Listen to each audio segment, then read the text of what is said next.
Advocate Bhudev Mahanandia का अभिवादन स्वीकार कीजिए।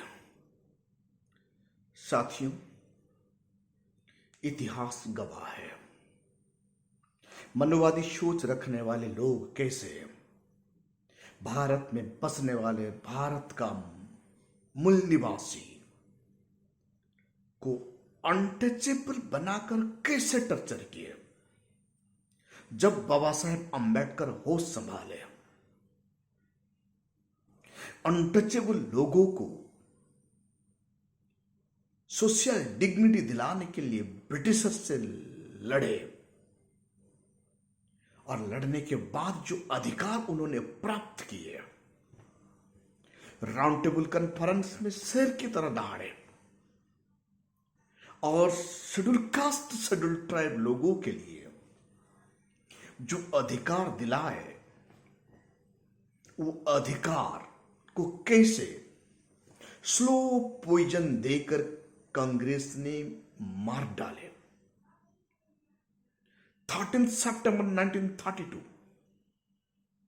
एक मीटिंग, हिंदुओं का एक मीटिंग हुआ था मुंबई में जहांगीर हॉल में। पंडित मालवीय इनको प्रिजाइड कर रहे थे। इनका ऑब्जेक्ट क्या था? एंटी अनटचेबिलिटी लीग बनाना। क्यों? कांग्रेस को और मनुवादी सोच रखने वाले लोगों को एंटी अनटचेबिलिटी लीग बनाना क्यों पड़ा? क्योंकि कांग्रेस हार चुका था राउंड टेबल कॉन्फ्रेंस में, सेकंड राउंड टेबल कॉन्फ्रेंस में। बाबा साहेब अंबेडकर अनटचेबल लोगों के लिए सोशल जस्टिस, पॉलिटिकल जस्टिस और इकोनॉमिक जस्टिस दिला चुके थे। ब्रिटिश मंजूरी दे चुका था, सिर्फ कानून बनना बाकी था। इनको रोकने के लिए हमारा भोले वाले समाज को कैसे स्लो पॉइजन देकर, यानी काइंडनेस दिखाकर हमारा समाज को कैसे बर्बाद कर दिए। बाबा साहेब अंबेडकर का भलूम राइटिंग एंड स्पीचेस में देखने के लिए मिलता है। ये इंग्लिश राइटिंग का वॉल्यूम 9 में है। साथियों, बाबा साहेब अंबेडकर 126 पेज में वॉल्यूम 9 में ये लिखते हैं, Congress plan to kill untouchable by kindness. उनसे पहले काइंडनेस क्यों था? नहीं था। पुनः यानी राउंड टेबल कॉन्फ्रेंस के बाद ही मोहनदास करमचंद गांधी एक नया रणनीति तैयार कर दी है। अनटचेबल लोगों को काइंडनेस से कैसे खत्म कर दिया जाए। इसलिए इन लोगों ने एंटी अनटचेबल लीग बनाए। वहां का प्रेसिडेंट था, उस संगठन का प्रेसिडेंट था जीडी बिरला और एबी ठाकरे जनरल सेक्रेटरी। ये मोहनदास करमचंद गांधी का एक प्रोजेक्ट था। ये प्रोजेक्ट के तहत बाबा साहेब अंबेडकर का पॉलिटिकल मिशन को रोकने के लिए ये एक सबसे बड़ा खतरनाक रणनीति था, जो बाबा साहेब अंबेडकर भली भांति समझ चुके थे। इंपैक्ट आया पुनः पैक्ट के बाद।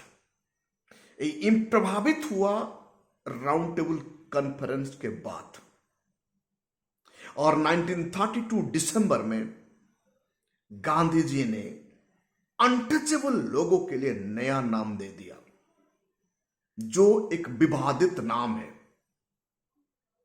और वो संगठन का नाम दे दिए हरिजन सेवक संघ, जिनको डॉक्टर बाबा साहेब अंबेडकर इस संघ को जोरदार विरोध किए थे और इनको बैन कर दिए थे। जब यंग इंडिया गांधी जी ने लिखे, वो यंग इंडिया को बाबा साहेब अंबेडकर बैन कर दिए। क्योंकि ये हरिजन शब्द ही ऐसा एक अपमानित शब्द था जो शब्द एक अनकॉन्स्टिट्यूशनल है। अभी भी बहुत सारे लोग ये शब्द यूज करते हैं। उड़ीसा में एक उड़िया फिल्म, उस फिल्म में यह शब्द बार बार यूज किया गया। इसीलिए उड़ीसा का बहुजन समाज का लोग कड़ी निंदा किए और कड़ी विरोध किए। वो फिल्म का डायरेक्टर को और फिल्म का हीरो हीरोइन का खिलाफ एट्रोसिटी केस का मांग कर डाले। गांधी जी क्यों 1932 में हरिजन सेवक संघ बनाए? उनका मकसद था पॉलिटिकल स्ट्रेंथ को, अनटचेबल लोगों का पॉलिटिकल स्ट्रेंथ को कमजोर करना। क्योंकि सेकंड राउंड टेबल कॉन्फ्रेंस से गांधी जी ने अनटचेबल लोगों का पॉलिटिकल राइट का विरोध किए थे और उन्होंने समर्थन नहीं दिए। और भारत में आके काइंडनेस से कैसे हमारा लोगों को मारे और आज तक मार रहे हैं। यहां बाबा साहेब अम्बेडकर लिखते हैं वॉल्यूम 9 में, writing and speeches of doctor Ambedkar volume 9 page 126 से 133 तक ये देखने के लिए मिलता है। ये संगठन का लक्ष्य क्या था? ये कहते हैं वहां इनका सेक्रेटरी, जो हरिजन सेवक संघ का सेक्रेटरी A.V. ठाकरे जी एक प्रेस मीट में बताते हैं, सनातनी are not much against to remove untouchable. ये 127 पेज में देखने के लिए मिलता है वॉल्यूम 9 में। कहते हैं सनातनी लोग अनटचेबल को मिटाने के लिए कोई विरोध नहीं कर रहे हैं। हां, लेकिन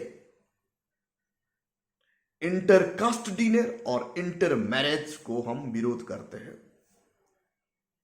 हरिजन सेवक संघ का सेक्रेटरी ये बात कहते हैं। मतलब कभी भी गांधी नहीं चाहते थे और गांधी का संगठन नहीं चाहता था इंटरकास्ट डिनर और इंटरकास्ट मैरिज, क्योंकि गांधी हिंदू धर्म का सपोर्टर था। इंटरकास्ट मैरिज मतलब हिंदू धर्म खतरे में आ जाएगा। इसीलिए ये जो संगठन था हरिजन सेवक संघ, जो अनकॉन्स्टिट्यूशनल संघ है, वो संघ का secretary A.V. Thackeray press meet में बताते हैं हम लोग इंटरकास्ट डिनर और इंटरकास्ट मैरिज का खिलाफ है। साथियों, रेफरेंस के लिए वॉल्यूम 9 पेज 127 पढ़िए। ये हमारा लोगों को सिंपैथी दिलाने के लिए एक संघ बनाते हैं। वो संघ का काम क्या है? बड़ा काम है, कास्ट मिटाना नहीं चाहते हैं, इंटर डिनर करवाना नहीं चाहते हैं, इंटरकास्ट मैरिज करवाना नहीं चाहते हैं। हां, लेकिन कुछ सिंपैथी दे देते, जैसे आज 5 किलो राशन देके सिंपैथी वोट ले जाते हैं, वैसे ही हमारा बच्चों के लिए स्कूल खोलना, वो भी सेपरेट स्कूल। उस स्कूल का नाम भी इस शेड्यूल कास्ट, जो आज का संविधान का भाषण, हरिजन स्कूल बना दिए गांधी जी ने। और वहां कोई जनरल बच्चे नहीं पढ़ेंगे, स्पेशल इन बच्चों ही पढ़ेंगे। मतलब क्या एजुकेशन देते होंगे आप सोचिए। और ये संगठन बनाकर इन लोगों ने हरिजन सेवक संघ के नाम पर पेड वर्कर रखे। एनुअली एक पेड वर्कर को 3080 रुपया देते थे। यानी जो पेड वर्कर हरिजन सेवक संघ में काम करता था, भारतवर्ष को, पूरा भारतवर्ष में ऐसे सेंट्रल प्रोविंस, स्टेट प्रोविंस में बहुत सारे पेड वर्कर रखे थे। ये पेड वर्कर को सालाना 600 रुपये तनख्वाह, उनका TADA 240 रुपये दिया जाता था, और ट्रेवल अलाउंस और मिसलेनियस खर्चा भी 240 रुपये, और गरीबों का, जो शेड्यूल कास्ट बच्चों का वेलफेयर का 2000 रुपये। ये पैसा उनका पेड वर्कर सब खा जाता था। टोटल 84 यूनिटी इन लोगों ने बनाए थे, यानी लगभग 5,52,000 ईयरली एक्सपेंडिचर हुआ करता था, इनका रिपोर्ट बताता है। यानी हरिजन सेवक संघ का सेक्रेटरी उनका रिपोर्ट में, एनुअल रिपोर्ट में ये बताते हैं। मतलब सेंट्रल प्रोविंस से 60,000 रुपये खर्चा हुआ करता था। टोटल मिलाकर 6,12,000 रुपया हर सालाना खर्चा किया जाता था शेड्यूल कास्ट लोगों का डेवलप के लिए गांधी जी का हरिजन सेवक संघ का द्वारा। असलियत में यह पैसा उनका फंड में चला जाता था कांग्रेस का डेवलप के लिए, और कांग्रेस का वर्कर हर सालाना 3,080 रुपया पब्लिक फंड खा जाते थे। हमारा लोगों को सिंपाथी के नाम पर कुछ दे देते थे, कुछ स्कूल बना लेते थे, उस स्कूल में सिर्फ शेड्यूल कास्ट बच्चों ही पढ़ते थे और कोई नहीं। शेड्यूल कास्ट शेड्यूल ट्राइब बच्चे ही पढ़ेंगे, जनरल नहीं। हफ्ता में 3 दिन स्कूल चलता था और बाकी दिन बंद हुआ करता था। इंडस्ट्रियल डेवलपमेंट स्किल के लिए स्कूल बनाए थे, कोई भी लोगों को बेनिफिट ही नहीं मिला। 1932 में एक रिपोर्ट आता है ठाकरे जी का द्वारा, एवरी ईयर उनका सेक्रेटरी, जो हरिजन सेवक संघ का सेक्रेटरी, एनुअल रिपोर्ट वो पेश करते हैं। ए.भी. ठाकरे जी एनुअली वो 6,12,000 रुपया कांग्रेस खर्चा कर रहा है अनटचेबल लोगों के लिए। 5 साल का अंदर ये कहते हैं लगभग 4 करोड़ रुपए खर्च कर दिए हैं। तो डेवलप क्या हुआ? रिजल्ट कुछ नहीं था। सबसे बड़े मजेदार बात आप लोगों को मैं बता दूं, जो ये हरिजन सेवक संघ था, उस संघ में एग्जीक्यूटिव बॉडी में कोई भी शेड्यूल कास्ट लोगों का जगह नहीं था। यानी गांधी चाहते थे इन लोगों को पॉलिटिकल राइट नहीं दिया जाए, इकोनॉमिक जस्टिस नहीं दिया जाए, सोशल जस्टिस नहीं मिले। डैमेज कंट्रोल करने के लिए वोट आने वाला कल इन लोगों को पता हो चुका था कि भारत डेमोक्रेसी की तरफ जा रहा है और भारत में जनरल इलेक्शन होगा। इस इलेक्शन में 50 मिलियन लोगों का वोट कैसे मिलेगा, ये रणनीति तैयार कर चुके थे Gandhi ji and his company. और हमारा लोगों को कैसे बाबा साहेब का कब्जे से छुड़ाकर उनका जेब में डाल दिए। यानी जो पैसा सालाना 5 साल में सालाना 6,12,000 रुपया खर्चा का दिखा रहे थे, वो हमारा लोगों को जैसे भूखा कुत्ता को सामने सूखा रोटी फेंकने जैसा था।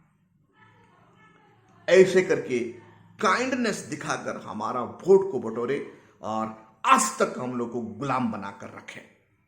बाबा साहेब अंबेडकर फिर बताते हैं, उनका वॉल्यूम 9 में ये कहते हैं, ये रिपोर्ट बतला रहा है जब तिलक स्वराज फंड कलेक्ट किया जा रहा था कांग्रेस के द्वारा, सालाना 1 करोड़ से ज्यादा कलेक्ट होता था।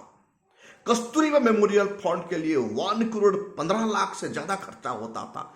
लेकिन शेड्यूल कास्ट लोगों के लिए, शेड्यूल ट्राइब लोगों के लिए जो पब्लिक फंड सालाना सिर्फ 3,080 रुपये, टोटल भारत वर्ष में 6,12,000 रुपया खर्चा दिखाया जाता था। वो भी खर्चा उनका पेड वर्कर का हाथ में डायरेक्ट दिया जाता था, जो 3,080 रुपये, उनमें से 600 रुपये उनका सैलरी हुआ करता था, 240 रुपये उनका TADA हुआ करता था और 240 रुपये उनका मिसलेनियस खर्चा होता था और 2,000 रुपया वेलफेयर के नाम पर दिया जाता था डायरेक्ट। हकीकत में फील्ड में यह काम नहीं होता था। यानी थोड़ा सा कुछ दे देकर, जैसे आज 5 किलो गेहूं या अनाज देकर 5 साल के लिए गुलाम बना रहा है, वैसे ही ये हरिजन सेवक संघ बनाकर गांधी ने 50 मिलियन लोगों को कैसे गुलाम बनाए, उनका पर्दाफाश बाबा साहेब अंबेडकर उनका वॉल्यूम 9 पेज 126 से पता चल जाता है। साथियों, अब सोचिए, तिलक स्वराज फंड के लिए सालाना 1 करोड़ खर्चा होता था, वो पॉलिटिकल एक्टिविटी के लिए, और कस्तूरीबा मेमोरियल फंड के लिए 1 करोड़ 15 लाख रुपए खर्चा होता था सालाना। लेकिन 50 मिलियन लोगों के लिए सिर्फ 6,12,000 वो भी कांग्रेस कर्मी खा जाते थे। 14 अक्टूबर 1944 में हरिजन सेवक संघ का रिपोर्ट से यह पता चलता है, सेंट्रल बॉडी में कोई भी शेड्यूल कास्ट लोगों का रिप्रेजेंट नहीं था, स्टेट बॉडी में कोई भी शेड्यूल कास्ट लोगों का रिप्रेजेंट नहीं था, क्योंकि राउंड टेबल कॉन्फ्रेंस में गांधी अपोज कर चुके थे। हरिजन सेवक संघ हरिजन का वेलफेयर के लिए, उनको राजनीति में हिस्सा देने के लिए नहीं। सोचिए गांधी जी कैसे प्लान करके शेड्यूल कास्ट लोगों को, शेड्यूल ट्राइब लोगों को, अनटचेबल लोगों को गुलाम बना डाले। काश उस दिन हमारा लोग बाबा साहेब को समझ जाते। 1952, 1945 जो जनरल इलेक्शन हुआ था, वो हर जनरल इलेक्शन में बाबा साहेब को हारना नहीं पड़ता, इसीलिए बाबा साहेब को हारना पड़ा था। 1932 आपका राउंड टेबल कॉन्फ्रेंस के बाद कैसे मनुवादी सोच रखने वाले लोग हमारा लोगों को वेलफेयर के नाम पर काइंडनेस दिखाकर कैसे गुलाम बना डाले। आज भी संविधान को सही से इंप्लीमेंट ना करके, आर्टिकल 335 को सही से इंप्लीमेंट ना करके बैकलॉग फिलअप नहीं हो रहा है। शेड्यूल कास्ट, शेड्यूल ट्राइब लोग ज्यादा नौकरी कहां करते हैं? म्युनिसिपैलिटी कॉर्पोरेशन में। उनको प्राइवेट कर दिया गया। क्यों? क्योंकि इन लोगों को गुलाम बनाना ये लोग जानते हैं। सोचिए, जब भी मनुवादी शासन का गद्दी में बैठता है, वो हर वक्त शेड्यूल कास्ट, शेड्यूल ट्राइब और रिजर्वेशन को प्रहार करता है। जब Shri Rajagopalachari first governor general बनते हैं, हमारा एजुकेशन के ऊपर प्रहार करते हैं और बाबा साहेब का द्वारा दिया गया कोलंबो प्लान को रद्द कर देते हैं। तब से हमारा शेड्यूल कास्ट, शेड्यूल ट्राइब बच्चे फॉरेन जाना बंद हो गया एजुकेशन के लिए। आज जब पीवी नरसिंह राव एक ब्राह्मण भारत का पीएम बनते हैं, वो प्राइवेटाइजेशन की तरफ भारत को मोड़ देते हैं।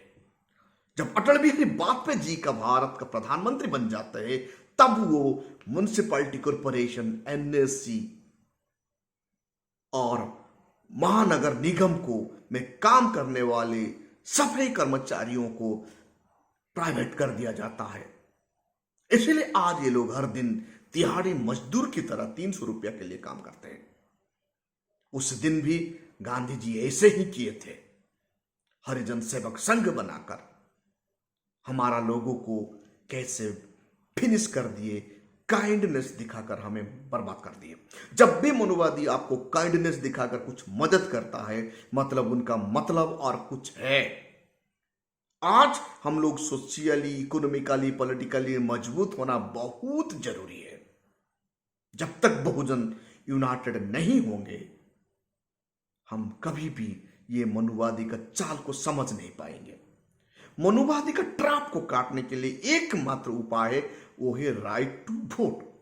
हमारा वोट को सही से इस्तेमाल करके बसपा का झोली में डाल देना चाहिए, तब जाके हम ताकतवर होंगे और मनुवादियों का चाल को पर्दाफाश कर पाएंगे। साथियों, आप देख रहे हैं भैसा पीपल, भैसा बहुजन। अभी तक आप हमारा चैनल को सब्सक्राइब नहीं किए तो काइंडली सब्सक्राइब कीजिए और बहुजन समाज को, सोशल मीडिया को बचाने के लिए भैसा पीपल, भैसा बहुजन को सब्सक्राइब कीजिए। Thank you.